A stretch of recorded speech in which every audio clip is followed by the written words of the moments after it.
तो मेरे प्रियो, हम यीशु मसीह के बड़े अनुग्रह के द्वारा अब्राहम के जीवन के बारे में सीख रहे हैं। और पिछले भागों में हमने अब्राहम के जीवन के बारे में सीखा कि किस प्रकार से अब्राहम ने अपने पिता की मूर्तियों को तोड़ डाला।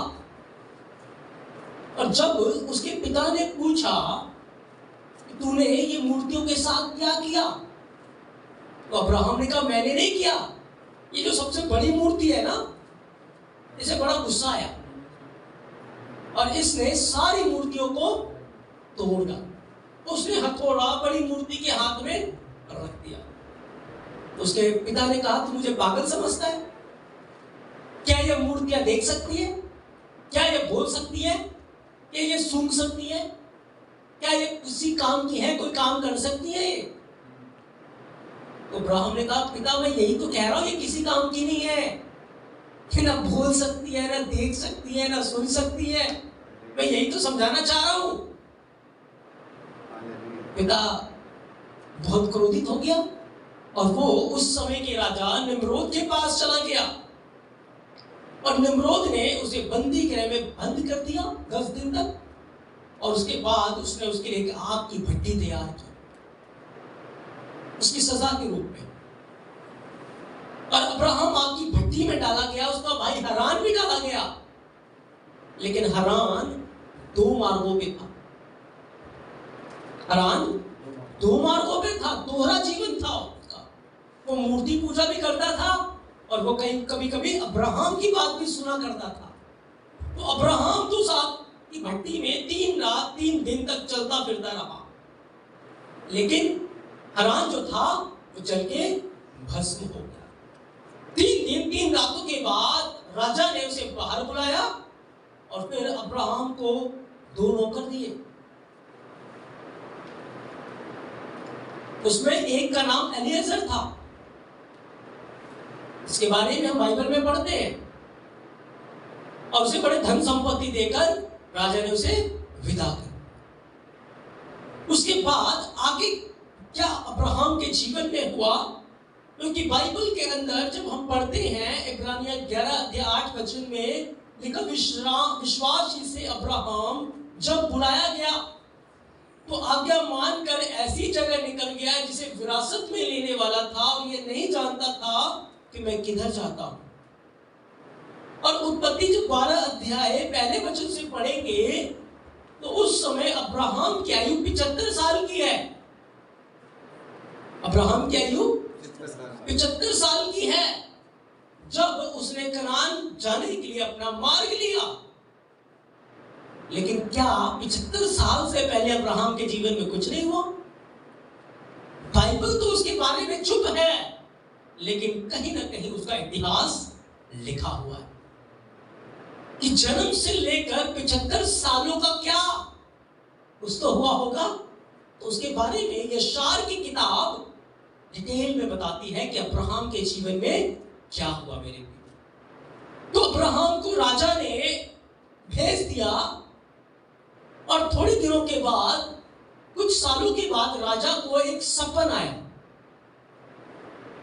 राजा को एक सपन आया और राजा ने क्या देखा कि आग की भट्टी में से अब्राहम के समान एक पुरुष निकला। आग की भट्टी में से अब्राहम के समान एक पुरुष निकला।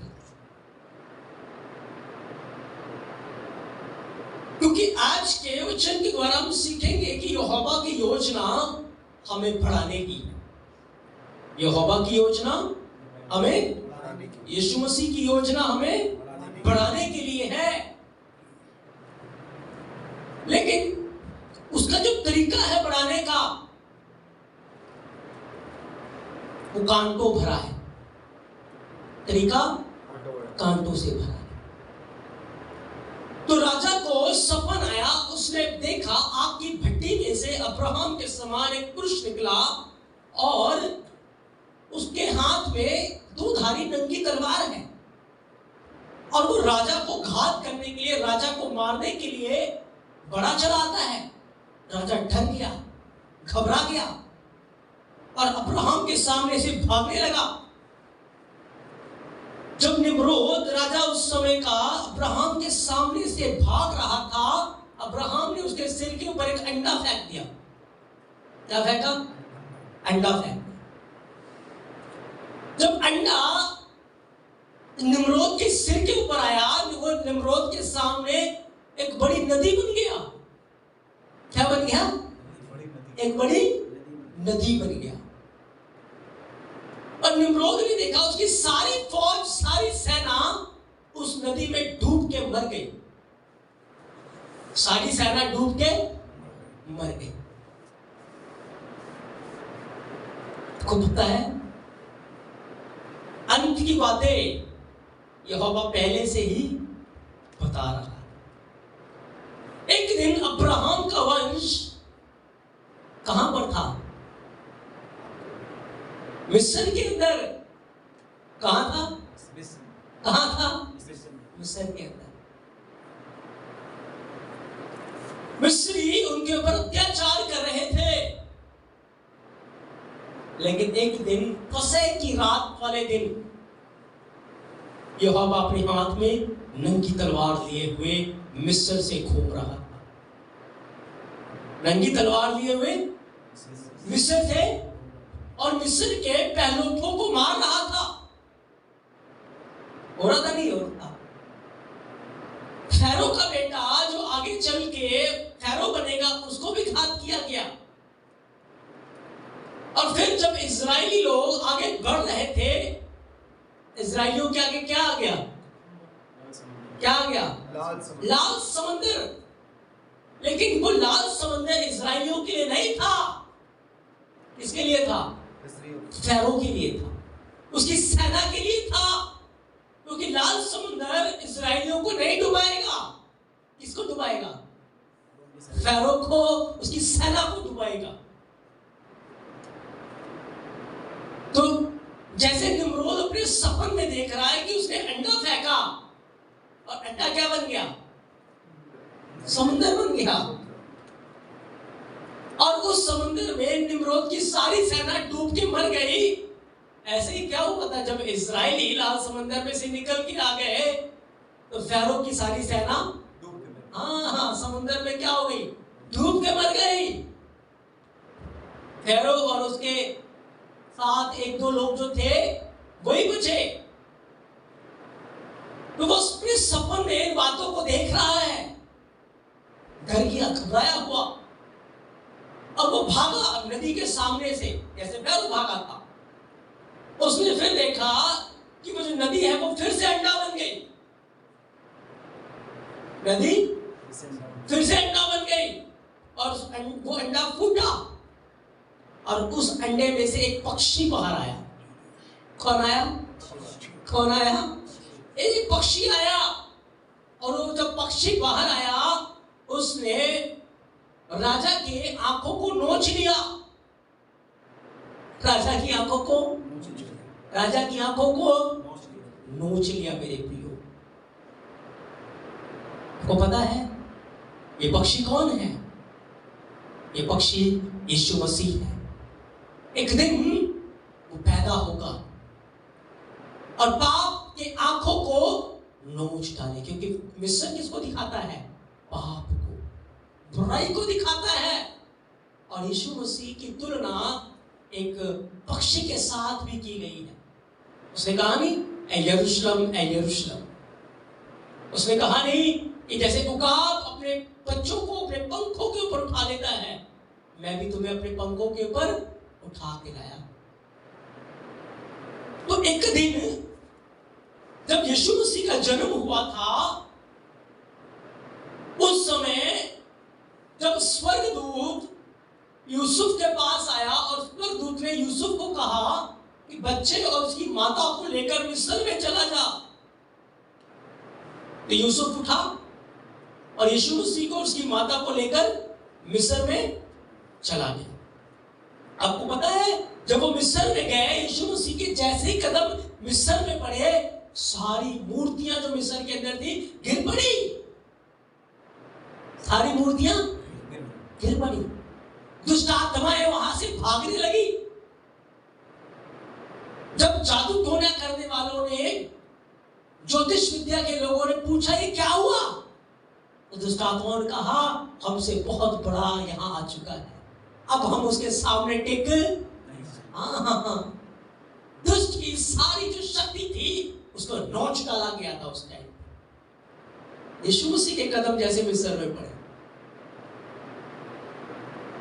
तो ये स्वप्न देखकर निम्रोद बहुत डर गया, घबरा गया और उसकी आंखें खुल गई। उसने अपने ज्योतिषियों को बुलाया और ज्योतिषियों ने कहा ये काम और किसी का नहीं, अब्राहम का है।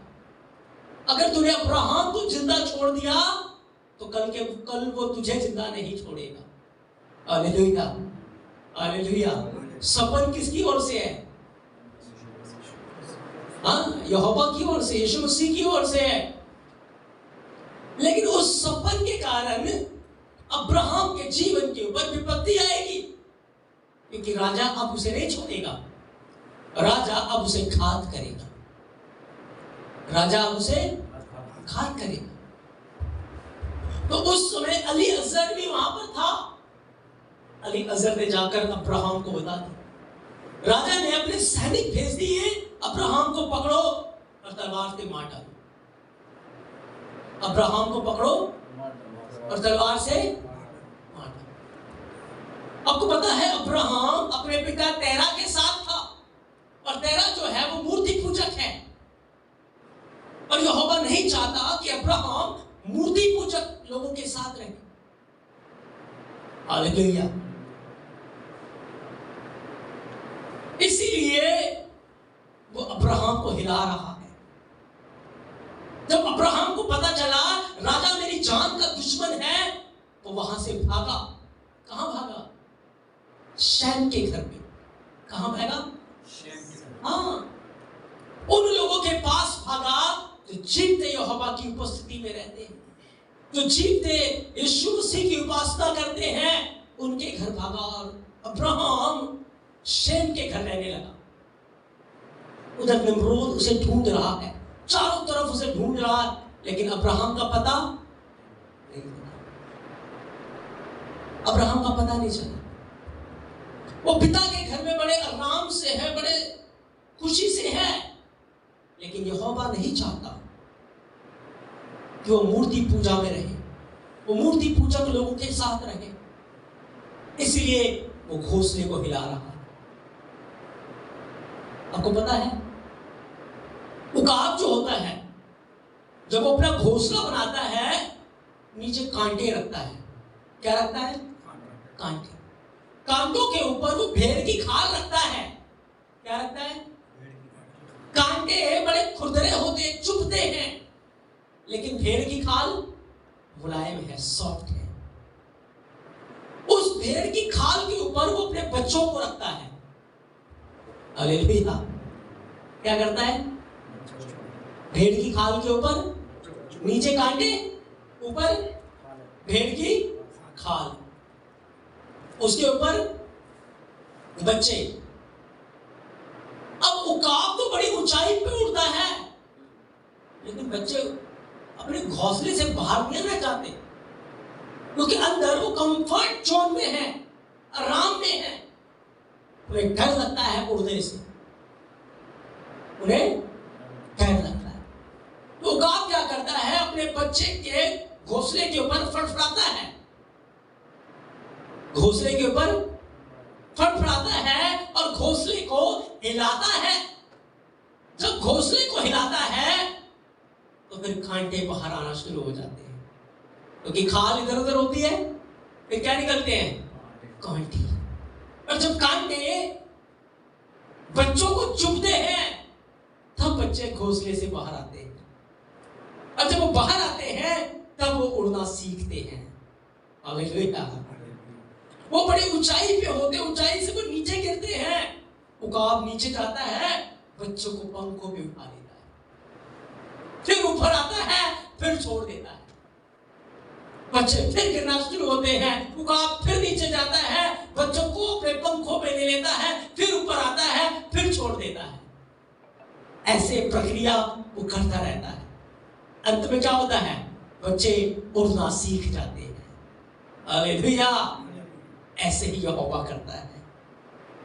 हम कंफर्ट जोन में आ जाते हैं, आराम में आ जाते हैं, संसार और संसार की चीजों से मन लगा के बैठ जाते हैं।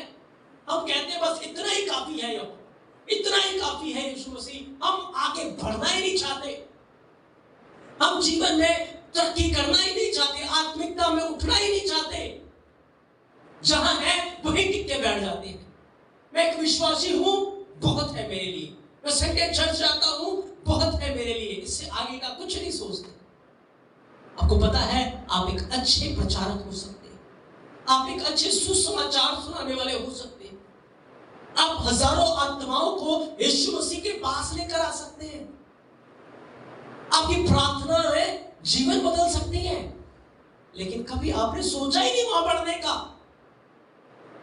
कभी वहां बढ़ने की भूख ही आपके अंदर नहीं आई, कभी आपने उस लेवल पे जाने का सोचा ही नहीं।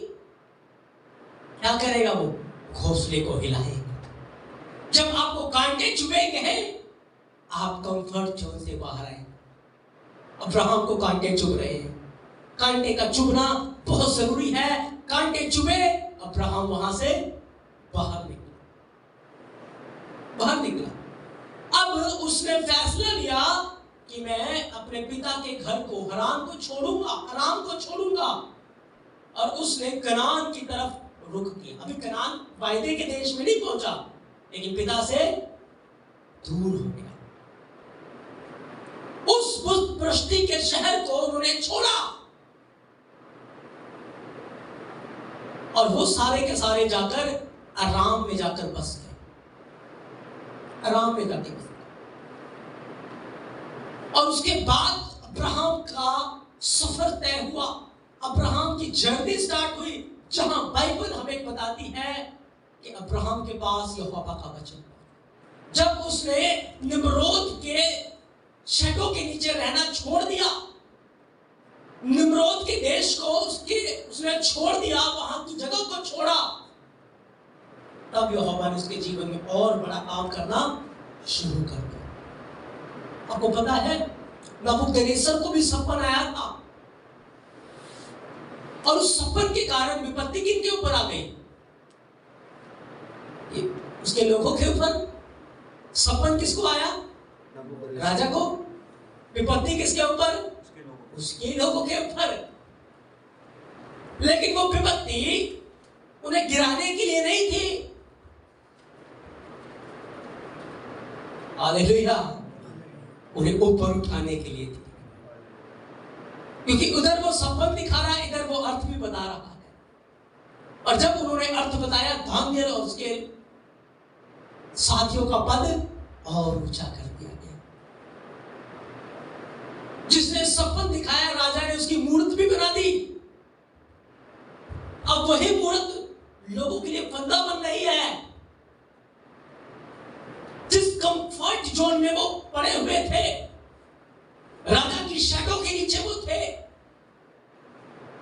जो राजा कहता वो कर रहे हैं, जैसे राजा बोला वो कर रहे हैं। लेकिन आपको पता है क्या हुआ? फिर यहोवा ने उन्हें हिलाया। सारी हुकूमत उस मूर्त के आगे झुककर राजा की शैडो में जा रही है, राजा की बात को मान रही है। लेकिन हनन्याह, मिशाएल, अजर्याह ने चैलेंज को स्वीकार किया। उन्होंने कहा यदि अब्राहम को बचाया गया तो हमें क्यों नहीं बचाया सकता? तभी तो कहा, उन्होंने चैलेंज दिया और वो प्रार्थना में आ गए। कहा हम नहीं दंडवत करेंगे, आग की भट्टी में डालेंगे। आपको पता है अब तक वो राजा की बात मानते थे, अब तक वो राजा की बात मानते थे, राजा की बात सुनते थे, राजा को रिस्पेक्ट देते थे। लेकिन अब क्या होगा? अब जब वो आग की भट्टी से बाहर आएंगे तो राजा उनकी बात सुनेगा, राजा उनके अनुसार चलेगा। राजा ये ऐलान करेगा कि इनका एलोहिम, सब प्राणियों का एलोहिम वही जीवंत है, वो अपनी महिमा लेगा। लेकिन उसके लिए हमें घोंसले को छोड़ना पड़ेगा। हमें अपने आराम की जिंदगी को छोड़कर घुटनों के बल आना पड़ेगा, क्योंकि घुटनों के बल जब आप आते हैं, घुटनों में तकलीफ होती है। क्योंकि हमारा दिल जो है, हमारा मन जो है, आराम की चीजें ढूंढता है। कौन सी? आराम की चीजें। लेकिन अब्राहम ने आराम को नहीं चुना। हनन्याह, मिशाएल, अज़रिया ने, दानियल ने आराम को नहीं चुना। उन्होंने उस चैलेंज को स्वीकार किया। उन्होंने अपने घोंसले को छोड़ा। जब छोड़ा, ऊंचाइयों पे उड़ने लगे। हालेलुया। जातियों के लिए आशीष का कारण बन गए, राज्यों के लिए आशीष का कारण बन गए। क्यों? उन्होंने अपने घोंसले को छोड़ा। मूसा ने क्या किया था? उसने भी अपने घोंसले को छोड़ा। बड़े आरामदायक जीवन को जी रहा था, सब कुछ बड़े मजे में था, मिस्र का फैरो बनने वाला था। आप क्या सोचते हैं अचानक हो गया? नहीं, सब प्लानिंग थी। यहोवा हिला रहा। बाइबल कहती है उसने मिस्र के धन को यहोवा के कारण निंदित होने से उत्तम जाना। उसने मिस्र के धन को ठुकराया यहोवा के कारण। उसने उस कंफर्ट जोन को, उस घोंसले को छोड़ा। जिस घोंसले में मूसा रहता था उसको उसने छोड़ा। घोंसले से बाहर आया, क्योंकि घोंसले के बाहर उसको थोड़े समय तक बड़ी पीड़ा मिलेगी, दुख मिलेगा। लेकिन याद रखिए, एक दिन उस उकाब के बच्चे के समान उड़ना सीख जाएगा। हालेलुया। यहोवा ने उसे घोंसले से बाहर निकाला। वो गिर रहा है, यहोवा जाकर उसे उठा रहा है। वो फिर गिरता है, यहोवा फिर उठाता है। वो फिर गिरता है, यहोवा फिर उठाता है। एक दिन उसने गिरते गिरते उड़ना ही सीख लिया। हालेलुया। और उड़कर कहां चला गया? यहोवा के पर्वत के ऊपर, जहां वो यहोवा से रूबरू बातें करता है। हालेलुया। जहां वो तंबू में रहता है, जहां उसे स्वर्ग का दर्शन मिलता है। अगर वो घोंसले में रहता तो क्या ये सब मिलता? क्या यदि अब्राहम घोंसले में रहता तो क्या ये सब मिलता? क्या दानियल, हनन्याह, मिशाएल, अज़रिया यदि घोंसले में रहते तो क्या ये सब मिलता? नहीं। हमें घोंसले से बाहर आना, और घोंसले से बाहर लाने के लिए वो हिलाता है मेरे प्रियो। हमें कांटे चुभते हैं, और जब कांटे चुभे, ये कांटे आपके लोगों के द्वारा चुभेंगे, आपके लोगों के द्वारा चुभेंगे। कलेश आपके ऊपर आएंगे, सताव आपके ऊपर आएंगे, विपत्तियां आपके ऊपर आएंगी। फैसला आपके हाथों में होगा कि उनके कांटों को चुबा चुबा कर आप उसी घोंसले में पड़े रहे, या फिर उड़ना सीखे, ऊंचाई पे जाना सीखे। उस ऊंचाई पे चले जाए जहां कौवे नहीं आ सकते, क्योंकि कौवे क्या करते हैं?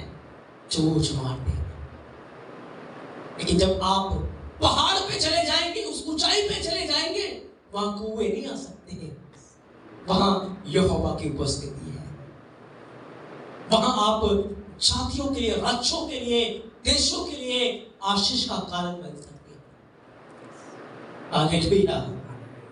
अब्राहम ने अपना घोंसला छोड़ा, रास्ता यहोवा ने तैयार किया। उसने उस परीक्षा को स्वीकार किया, और उसने अपना ध्यान पूरी रीति से यहोवा की ओर लगाया, यीशु मसीह की ओर लगाया।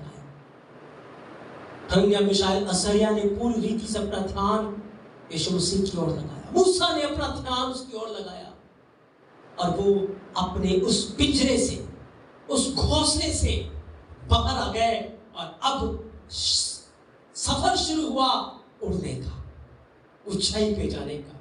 हमारी जिंदगी घोंसले में नहीं है मेरे प्रियो, हमें उड़ना है। हमें उड़ना है। एक दिन हमें बादलों के पार चले जाना है। हालेलुया। लेकिन यदि आप घोंसले में रहेंगे, कभी आसमान की ओर नहीं देख पाएंगे, कभी उड़ नहीं पाएंगे। इसलिए जब आज यदि हम सच में बादलों के पार जाना चाहते हैं, चांद सितारों के पार जाना चाहते हैं। क्योंकि आपको पता है साइंटिस्ट ने मिसाइल तैयार कर लिए हैं, रॉकेट तैयार कर लिए, वो चांद पे जा सकते हैं, लेकिन चांद से के पार नहीं जा सकते। लेकिन हम चांद के भी पार चले जाते हैं, हम स्वर्गों के स्वर्ग में चले जाते हैं, जहां कोई उपग्रह, कोई सैटेलाइट कुछ नहीं पहुंच सकता, वहां तक हमारी पहुंच हो सकती है। तो जब आज आप प्रार्थना स्तुति के द्वारा वहां पहुंचेंगे, उठारी मारना शुरू करेंगे और उठारी मारकर वहां पहुंचेंगे, तभी एक दिन जब तुरी की आवाज आएगी, आप बादलों के ऊपर उड़ जाएंगे मेरे प्रिय, चले जाएंगे। लेकिन कब? जब आप कंफर्ट के घोंसले को छोड़ेंगे। नहीं, मैं थोड़ा सो लेता हूं, मैं थोड़ा आराम कर लेता हूं, मैं थका हुआ हूं, मैं परेशान हूं, मेरे घर की परिस्थितियां ये, ऐसे घोंसलों से बाहर आना है।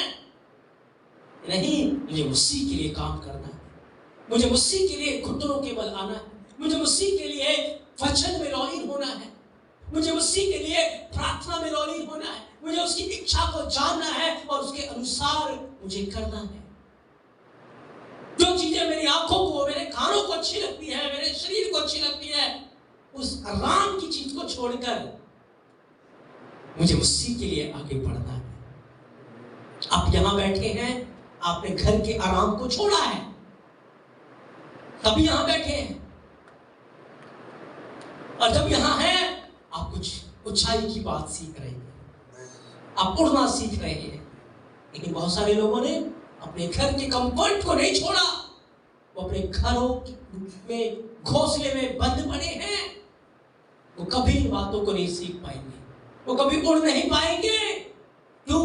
क्योंकि उन्होंने अपने घोंसले को उड़िए जाना है, अपने घोंसले में बने हैं। हालेलुया।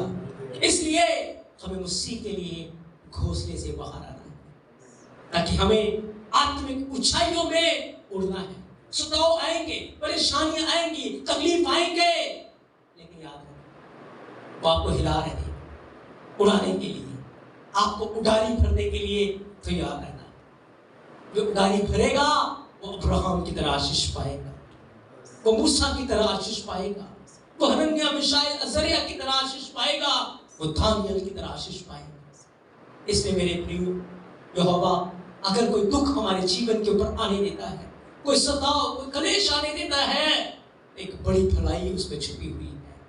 यदि हम उसके रक्षे के लिए बढ़ेंगे तो बड़ा इनाम पाएंगे, बड़ी आशीष को अपने जीवन में पाएंगे। आज हमने अब्राहम के जीवन के बारे में देखा कि कैसे उसकी जर्नी स्टार्ट हुई, कैसे उसने रास्ता लिया। और जब अब्राहम की आयु 75 साल की हो गई, उसके पिता तेरह की डेथ हो गई, और 75 साल की एज में तब यहोवा ने उसे पुकारा, अब्राहम अपने देश को, अपने घर को, अपने लोगों को छोड़कर, आराम को छोड़कर, जो जगह मैं तुझे दिखाता हूं वहां चल पड़। क्योंकि अब्राहम अब तक तैयार नहीं था, लेकिन परिस्थितियां, हालात उसे तैयार कर रहे हैं। मूसा पहले तैयार नहीं था मिस्र को छोड़ने के लिए, लेकिन परिस्थितियां, हालात उसे तैयार कर रहे हैं। हनन्याह, मिशाएल, अजरिया तैयार नहीं थे आपकी भट्टी में जाने के लिए, ऊपर उठने के लिए, लेकिन परिस्थितियां, हालात उन्हें तैयार कर रहे हैं। यहोवा ऐसी परिस्थितियां तैयार करता है, ऐसे हालात तैयार करता है जिसमें हमें घोंसले से बाहर आना पड़ता है। बस हमें उस परिस्थिति में कुड़कुड़ाना नहीं है, आंसू नहीं बहाने, यीशु के नाम से हमें बाहर निकलना है। प्रार्थना के जीवन में मजबूत होना है, ताकि हम आशीष का वारिस बन सके। आमेन, आमेन। यीशु मसीह आपको बहुत सारी आशीषें और बरकत दे दे। हालेलुया।